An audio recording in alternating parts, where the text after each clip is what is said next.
So we're going to do a pre-packing video for doing the 3 passes trek. I mean, I don't know if I'm packing the right stuff yet because I haven't been there, so there's kind of going to be an after packing video, I'd imagine, that actually explained whether I thought this was the right stuff to take. But this is the pre-packing one, just because I need to get the stuff out of the boxes, have a look through it, see what's actually survived being packed away, and see if there's anything I actually need to replace or whether I've actually got everything. So I've just got it all out on the table. I'll run through what there is. So we'll do the hydration stuff first. So we're doing soy squeeze we have there. So we had last year for Annapurna, but that definitely probably maybe got frozen. I mean, it lives inside the bag, so it might not have got frozen, but I'm figuring we'll just replace it just in case, rather than find out that it needs replacing. Obviously using chlorine tablets as well, so it's probably not entirely essential, but it's really good anyway. So it's ready to bladder, don't need to fill it up all the way, but I tended to last time, so I might as well do the same this time. Only other change is insulation for the hose, because it's going to be outside and it's going to freeze on the higher up bits. We kind of know that. As I say, the soy is inside the bag and I can wrap some bubble wrap around it or something, so I'm not so concerned about it this time around. I think it'll do. Other stuff we've got for that is the SIG, so that's just a small SIG bottle.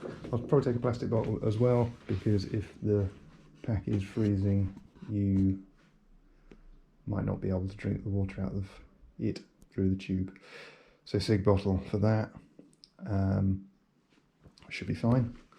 Then we'll do the cold weather gear. So cold weather gear, we're going to do a neck gaiter thing to go at the top of the coat because it keeps you warm. Beanie hat, of course, because beanie hats are cool. Gloves, so they're just good Black Diamond ski gloves. They kind of work. And then we're going with their merino base layer. So that's a full top and bottom merino wool base layer set. So that's kind of the hardcore cold stuff if it's required. Less hardcore is, that's just a Columbia thermal top. So I've got just one of those. So I'm going to take 2 tops. I'm going to take a Columbia Zero Rules lightweight one, just like a summer top. So that's good. That's a base layer, but it's not very warm. But it is a good base layer. So if it's too cold, I'll put the thermal one on and go with that. Those are Columbia, I think they're Silver Ridge 2 trousers. I'm going to take 2 pairs of those, wear one, and if one rips, then they are a couple of years old now, so it would be fair enough if one of them ripped. They're not very heavyweight trousers, so again, that's kind of why we've got the thermal base layers with the legging section, so I can layer them if I need to. And then again, we've got they're waterproof trousers, so got 3 tiers of leg protection as required, so I can keep the wind out, I can be thermal and I can be summery as well, without having to have masses of different types of trousers or zip off shorts and all that garbage. So that's that. Underwear, we're going to cut it down, so 2 pairs of underwear, 2 pairs of socks. It's just how it's going to be. It just saves a little bit of weight and it doesn't really matter. It's about what we were using last time, if we were honest, doing Annapurna, because once you get slightly higher up you do stop wanting to take your clothes off to change them, so we keep those. I'm going to take a smaller towel this time for a similar reason, that we're just not, last time it was kind of nice if you're doing the lower part of Annapurna you can shower quite a lot, but I think on the higher parts where we are going to be this time, there's just less opportunity to want to shower. So why take a big towel? So just taking a small towel. That's an air porter, so that's going to wrap around the rucksack for when it goes in the hold on the aeroplane. And then it's the left luggage at the airport as well. New additions are these. So we've got crampons or cleats, whatever you want. I don't think they're really crampons. Crampons are better than that. So I think ice spikes, whatever you want to call them. They're fairly chunky, but then I've got sort of size 11.5 boots, so I'm I'm thinking for the surface area of the boot, if I try and put a cheap little one on with 3 spikes at the front, it's just going to get wrecked. So we'll go with a bigger, proper pair, even if I'm only going to wear them for 5 minutes, and probably, yeah, whether I even bring them back, I might gift them to someone rather than carrying around, because they're quite heavy. They're about ½ kilo, I think, with the little bag they've got. So I don't really want to take them, but I think if I find I need them, I'm going to want them. So they're coming along. While we're over here, there's a fleece, so Berghaus Polartec fleece.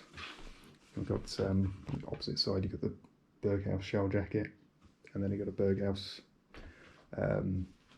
down jacket, but that's quite a lightweight one. So again, it kind of plays into why I've got multiple layers of thermals and stuff, because the actual jacket I'm taking isn't going to weigh that much, because last time I didn't wear it very much. It's only when you're not moving you kind of put it on. So with the thermals and the shell jacket and so on, I think I can get away with it and it'll just be fine.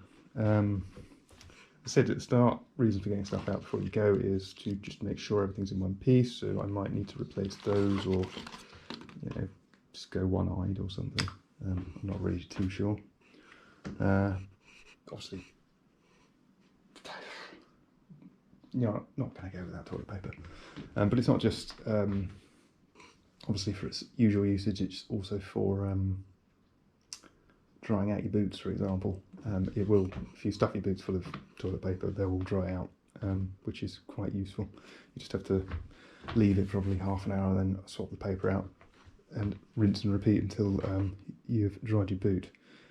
So that's this end of the table, pretty much. Getting rid of toothpaste, we're going to take toothpaste pills, but this is quite heavy, so we're going to decant into what could only be described as a sample container. And then we've got obviously shower gel, got travel wash for clothes, and we're going to take it, well, I'm not going to take all of it, I'm going to decant it into these little silicone bottles. I was going to try and get little plastic bottles, but I couldn't tell on Amazon whether they were really thin plastic that would just explode or decent plastic, so I thought I'd just go for the silicone ones because they're probably safer. We're going to take a bit of insect spray, not a lot because there's only a little bit left in there. I'll just take it along anyway. I don't think you get massive infestations at high altitude, but if we're lower down it might be useful just to have. So I'll take it and see what happens. Then over here, obviously the wash roll bag, or whatever we want to call it. I think it's got a different name in America, it's England, but it's just a useful thing. So it's not the lightest thing, it doesn't do anything magical, it's just got little pockets where you can put stuff in. So in the top pocket there is going to be spare washers for the Sawyer, in case I get dirt in them or something. Didn't use them last time, but we'll take them anyway. Similar white valves and magnet, so there's all the spares for the hydration kit. Pills, obviously, because you need to take pills, plasters, bits and pieces in there. That's chlorine tablets for water. Then in there we've got the plug adapter, there's tethers, there's a little compass in there just in case, shoelaces, there's another set there, rubber ends for the poles because I wanted them last time and I didn't have them. And that's about it. Obviously other stuff, there's earplugs because someone I know snores. Then a map, obviously, because you need a map. Money belt, got to put money anywhere. Obviously it's a huge amount of cash you end up wandering around with, which is physically conspicuous, so you kind of have to split it up and hide it places. But yeah, money belt's one place it will go, and then yeah, we'll put other stuff in other stashes. Electronics, any new toy this time around is going to be a little weather sensor, so that's a little thermometer which I can tie to the bag. Absolutely no reason to take it. It weighs like 60 grams or something, but it's Bluetooth to the phone, so it'll get some temperature data, which might be interesting. GoPro, because GoPro, clip to the GoPro, padlock for the bag, head torch, and we've got a power bank, of course. That's pretty much it. Didn't do the poles, I don't think, so poles, I mentioned that I've got spare rubber tips, so those are the tips from after Annapurna. So I don't know how well you can see that they got a bit hold, and then you end up with just a metal spike on the end of the pole, which is percussive, I suppose you'd say, when you're walking on rock, and it's really, really unpleasant. So I've just got cheap replacements that just slot on the ends, and then the metal spikes under there, so I can take the bit of gravel or something like that. The metal spike's much better, but if it's rock, there's just something nice about having a little bit of padding. So that's pretty much it for the table. Sleeping bags, the other thing over here, so Cobra 600 Van Gogh down sleeping bag, so it's properly warm, so that'll do the job. Then the Osprey AG Atmos AG55, I think that one is, which took to Annapurna and is a very nice bag. Can't really go wrong with Osprey stuff, it seems. So I think that's pretty much it. Obviously there's a sun hat as well for lower down.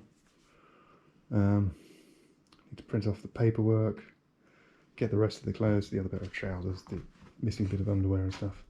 And I need to replace my sunglasses, but other than that, that's basically it. So it should be enough for the 3 passes. So the weight of that is going to be around about 9 kilos. So if I fill the bladder up 3 litres of water, I'll be sort of around 12 kilos maximum weight. I'm still looking to shave that off, but I'm not attempting to do it ultralight. I'm trying to carry stuff around, and when you look at the stuff, it's you know, the bag is 2.2 kilos in itself. The sleeping bag's something like 1.2 kilos. So there's a massive amount of weight before you've taken anything off this table and put it in the bag. So if I was going to go ultralight, I'd look at the there's a lightweight Osprey bag now. I think I'd look at that, as that's an easy way of shaving a lot of weight off very quickly. Sleeping bag, I'd take the heavy sleeping bag because it's nice. But yeah, other than that, that's my packing for the 3 passes, until I refine it a little, and yeah, until I get there and start throwing stuff away. So we'll have to see how it goes.